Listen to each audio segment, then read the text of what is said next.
अगर मैं इनके करप्शन केसेस ये इदारों को कहता हूं कि इदारों को कहूं कि पीछे हट जाओ, जो इन दोनों ने 10 साल में जब लूटा है तो एक दूसरों ने मिलकर लूटा है।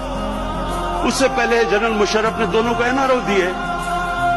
एनआरओ का मतलब ये कि इनके करप्शन केसेस माफ कर दिए। जो इस कौम का पैसा लूटा हुआ था उसको माफ कर दिया। ये एनआरओ का मतलब है, अपनी कुर्सी के लिए। आज मैं अगर चुप हो जाऊं, मैं भी अगर अपनी आराम से बाकी 4 साल गुजारना चाहता हूं, मैं भी वही करूं जो जनरल मुशर्रफ ने किया था। मैं इनसे मुक्का कर लेता हूं, सब आराम से बैठ जाएंगे, आराम से मुल्क चलेगा, कोई अफरा तफरी नहीं, कोई शोर नहीं। लेकिन मुझे खौफ खुदा है, मुझे अपनी आखिरत की फिक्र है, वोट की फिक्र नहीं है। अगर मैं इस कौम का जो इन्होंने किया इस कौम के साथ 4 गुना ज्यादा कर्जा बढ़ाया इन्होंने पाकिस्तान का 10 सालों में। आज बेचारे मुझे देख के अपनी आवाम के ऊपर तकलीफ होती है कि महंगाई से गुजर रही है। महंगाई क्यों है?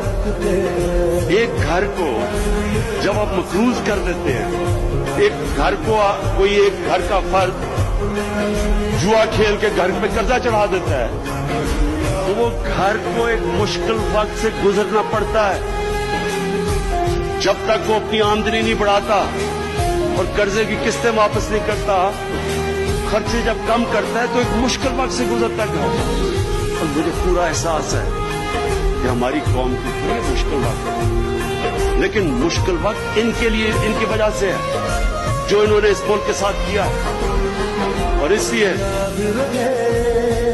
आज मेरा पैगाम आप सबको है, सारों को, सब माफिया को मैं आज आपको एक पैगाम देना चाहता हूं।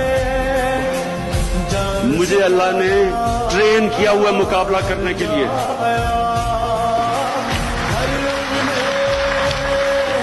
मैं एक स्पेशलिस्ट हूं मुकाबला करने का। मेरी खेलों की ग्राउंडों में 20 साल ट्रेनिंग हुई है। दुनिया के बेहतरीन खिलाड़ियों का मुकाबला किया और अल्लाह का शुक्र है कि पाकिस्तान को ऊपर लेके गया मुकाबला करके। कोई किसान मैकडॉनल्ड का बर्गर तो क्या 2 वक्त की रोटी नहीं खा पाता। कोई मजदूर कार में नहीं घूमता, बल्कि कड़ी धूप में पत्थरों पर अपनी एड़ियां रगड़ता है। अमीर और अमीर होता जा रहा और गरीब सड़क पर आ गया है। दुनिया का सबसे बड़ा स्लम हमारे शहर में है सर। लोग आज भी ट्रेनों और बसों में जानवरों की तरह धक्के खाते हैं। राशन की दुकानों पर घंटों लाइन में खड़े रहते हैं। बच्चे अभी भी सिग्नल पर भीख मांगते हैं। बिस्मिल्लाहिर्रहमानिर्रहीम। इय्याका नअबुदु व इय्याका नस्तईन। अमेरिका कहता है कि रूस ना जाओ।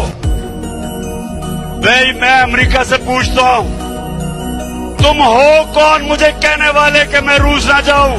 और इंशाअल्लाह कभी अपनी कौम को किसी के सामने नहीं झुकने दूंगा। ओ अमेरिका, हमें तुम्हारी माफी की जरूरत नहीं है।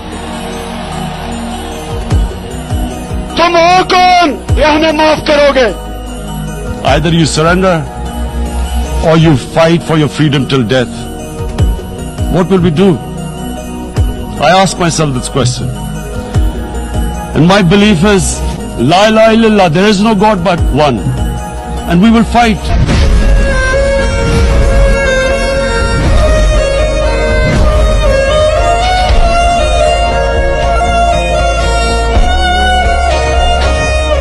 अभी आपकी तनख्वाह कितनी है? क्या? सैलरी, तनख्वाह? सब काट कर कोई 18,000 रुपए होगी। यानी एक साल में 2,16,000, यानी आज तक की आपकी कमाई 20-25 लाख रुपए से ज्यादा नहीं हो सकती। फिर भी आपके पास 500 करोड़ रुपए की प्रॉपर्टी है, वो कहां से आई सर? हाँ? अरे बाप रे, ये तो धोती खोल रहा है। सब बकवास है। तुम्हें जानना है मेरी प्रॉपर्टी के बारे में तो जाओ कोर्ट में केस करो। वहां आकर बताऊंगा कि मेरे पास क्या है। केस? वैसे ही कोर्ट में 14 लाख केसेस हैं जो 15 साल से चल रहे हैं।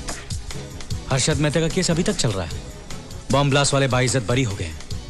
एक औरत का रेप केस, जब उसका नंबर आया तो उसे मरे हुए 5 साल हो चुके थे, और आप कहते हैं केस करो। ये याद है सर? हाँ, देखा है कहीं। ये आपका इलेक्शन मैनिफेस्टो है। ओ हाँ, याद आया, मैंने ही तो छपवाया था।